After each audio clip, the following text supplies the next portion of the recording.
और महराज मलिक को लेकर बड़ी खबर आ रही है। जी हां, महराज मलिक पर पीएसए लगा है और पीएसए के तहत वो डोडा जेल में बंद है। जम्मू कश्मीर और लद्दाख हाईकोर्ट ने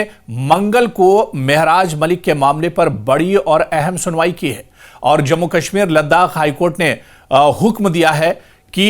जम्मू कश्मीर हुकूमत आम आदमी पार्टी के रुकन असेंबली महराज मलिक के दरख्वास्त पर जवाब जमा करे, मतलब वो जवाब दे जिसमें वो श्रीनगर में आइंदा असेंबली के जो बाईपोल के इंतखाबात होने वाले हैं इसमें हिस्सा लेने और 24 अक्टूबर को होने वाले राज्यसभा इंतखाबात में वोट डालने की इजाजत मांग रहे हैं। यानी अब इसका सीधा सीधा जवाब हाईकोर्ट ने सरकार से मांगा है। हाईकोर्ट ने हुकूमत को हिदायत की है कि वो अगली समात यानी 18 अक्टूबर, क्योंकि 18 अक्टूबर को अब अगली समात इस मामले पर होनी है, तो 18 अक्टूबर तक अपना जवाब जमा कर दे। यानी सरकार के पास 18 अक्टूबर तक का वक्त है।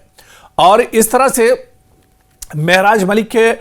जो वकील हैं, उनकी जो टीम है, उन्होंने हाईकोर्ट को बताया कि उन्होंने एक दरख्वास्त दायर की है जिसमें उनके मौक्किल को असेंबली इजलास में हिस्सा लेने और राज्यसभा इंतखाबात में वोट डालने की इजाज़त देने की मांग की है। इसके अलावा वकील ने जोर देकर कहा कि असल दरख्वास्त पर हुकूमत की जानिब से अभी तक कोई जवाब जमा नहीं करवाया गया है और दरख्वास्तें इंतहाई फौरी नौयत की हैं, इसलिए इन्हें जल्द अज जल्द ज़ेर गौर लाया जाना चाहिए ताकि महराज मलिक असेंबली इजलास में शिरकत कर सकें और राज्यसभा इंतखाबात में वो वोट डाल सकें।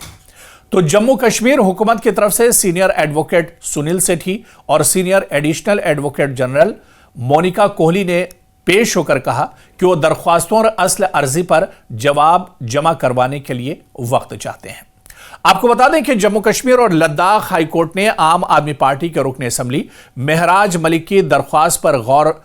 करना शुरू कर दिया है। इस पर बाकायदा सुनवाई हुई है जिसमें उन्होंने इजाजत मांगी है कि वो आइंदा होने वाले असेंबली इजलास में शरीक हो सके। जो बाईपोल की दरअसल असेंबली की 2 सीटें हैं, ज़िमनी इंतखाबात की 2 सीटें हैं और इन इंतखाबात में दरअसल महराज मलिक शामिल होना चाहते हैं और इससे पहले आने वाली 24 अक्टूबर को होने वाले राज्यसभा चुनाव में भी महराज मलिक शामिल होकर अपना वोट डालना चाहते हैं। यह केस इसलिए भी खास अहमियत का हामिल है क्योंकि महराज मलिक पर पीएसए के तहत उन्हें जेल में रखा गया है, उन पर पब्लिक सेफ्टी एक्ट के तहत उन्हें जेल में कैद है और उनकी शिरकत को रोकना जमहूरी अमल पर असरअंदाज भी एक तरह से हो सकता है। महराज मलिक दरअसल आम आदमी पार्टी के वाहिद रुकन असेंबली है जम्मू कश्मीर में, जिन्हें कठुआ जेल में अवामी नस्ब को खराब करने के इल्जाम में पब्लिक सेफ्टी एक्ट के तहत कैद किया गया है। और पीएसए एक ऐसा कानून है जो हुकूमत को बगैर मुकदमे के किसी को भी कैद में रखने की इजाजत देता है, खासतौर पर कौमी सलामती या अवामी अमन के नाम पर पीएसए लगाया जाता है। इस तरह से महराज मलिक की मौजूदा हालत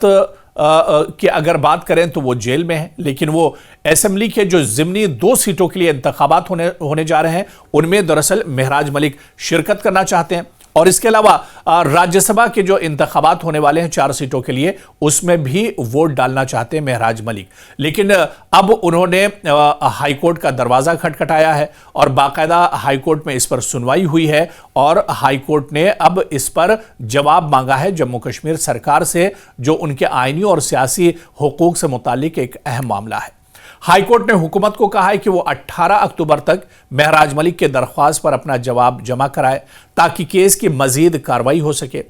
इसी तरह से हैबियस कॉर्पस की अर्जी में मलिक की रिहाई के लिए जो दरख्वास्त दायर की गई है इस पर भी 7 नवंबर तक जवाब तलब किया गया है। दरअसल जम्मू कश्मीर की असेंबली का इजलास और राज्यसभा के इंतखाबात दोनों जमहूरी अमल के अहम संग मील हैं। जी हाँ, जिस तरह से अब असेंबली का सेशन भी शुरू होने वाला है जम्मू कश्मीर में, एक मुंतखब रुकन असेंबली को कैद में होने के बावजूद अपने हल्के की नुमाइंदगी और वोट डालने का हक हासिल होना चाहिए।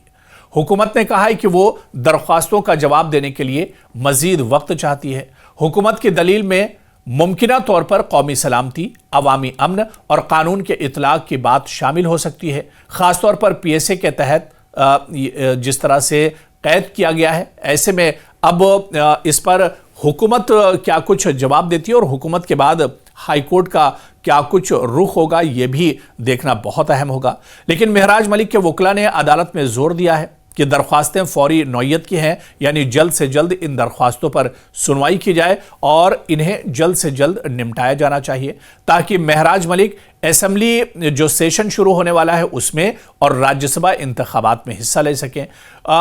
वकील ने कहा है कि अभी तक हुकूमत की तरफ से असल अर्जी का जवाब नहीं दिया गया है, जो कानूनी तकाजों की एक तरह से खिलाफ वर्जी है। आपको बता दें कि अगली समात 18 अक्टूबर को होगी, जिसमें हुकूमत अपना जवाब जमा कर सकती है। 7 नवंबर को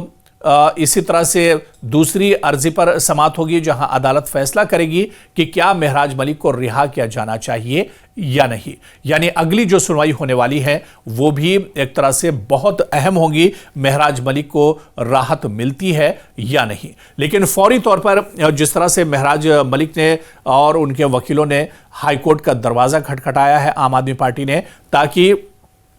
जो असेंबली सेशन शुरू होने वाला है जम्मू कश्मीर में, उस असेंबली सेशन में महराज मलिक हिस्सा ले सकें और उसके अलावा राज्यसभा के जो इंतखाबात होने वाले हैं उन इंतखाबात में भी महराज मलिक हिस्सा ले सकें। लेकिन अब ये एक तरह से रियासती सरकार को और सरकार को एक तरह से तय करना है, क्योंकि हाई कोर्ट ने अब सरकार से जवाब मांगा है इस पर, और जवाब आने के बाद इस पर अब दोबारा से फिर सुनवाई होगी और उसके बाद एक तरह से तस्वीर साफ होगी कि हाई कोर्ट की तरफ से क्या कुछ फैसला निकल कर आता है। क्योंकि पीएसए के तहत महराज मलिक डोडा जेल में है और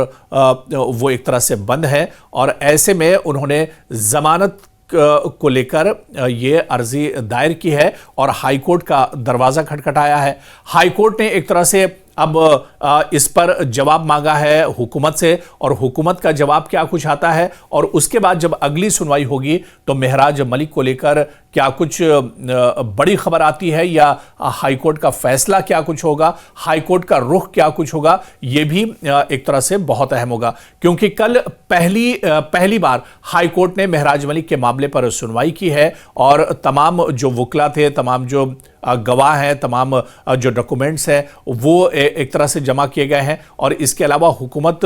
को भी अब 2-3 दिनों का वक्त दिया गया हाईकोर्ट की तरफ से कि वो अब इस पर जवाब तलब करे। जो रिमार्क हाईकोर्ट ने दिया है इसके तहत अब जो रियासती सरकार है वो अपना जवाब दाखिल करेगी और उसके बाद जो हतमी फैसला है वो आने वाली समात में एक तरह से हो सकता है कि महराज मलिक असेंबली सेशन में शरीक हो सकते हैं या नहीं। और इसके अलावा राज्यसभा के चुनाव होने वाले हैं। देखिए दोनों बहुत अहम है, क्योंकि डोडा से महराज मलिक चुने हुए नुमाइंदे हैं, एमएलए हैं, उन्हें अपने हल्के की जो मसाइल है वो असेंबली में उठाना है, लोगों की आवाज़ उठानी है। वो खुद आम आदमी पार्टी के सदर हैं जम्मू कश्मीर में, तो ऐसे में एक बड़ी जिम्मेदारी उनके ऊपर है और ऐसे में असेंबली में वो शरीक होना चाहते हैं ताकि बहुत से जो मुद्दे हैं उन पर बातचीत की जाए और मुद्दों को उठाया जाए। और इसके अलावा राज्यसभा चुनाव में भी वो शरीक होना चाहते हैं, क्योंकि राज्यसभा चुनाव भी बहुत अहम है। सीधा मुकाबला बीजेपी और नेशनल कॉन्फ्रेंस के दरमियान है और ऐसे में महराज मलिक अपना कीमती वोट इस्तेमाल करना चाहते हैं। तो असेंबली में शिरकत और इसके अलावा राज्यसभा चुनाव में शामिल होना, इन दोनों को लेकर अगली जो सुनवाई हाई कोर्ट में होगी ये बहुत अहम होगी और उसी सुनवाई में एक तरह से तस्वीर जो है वो साफ हो पाएगी।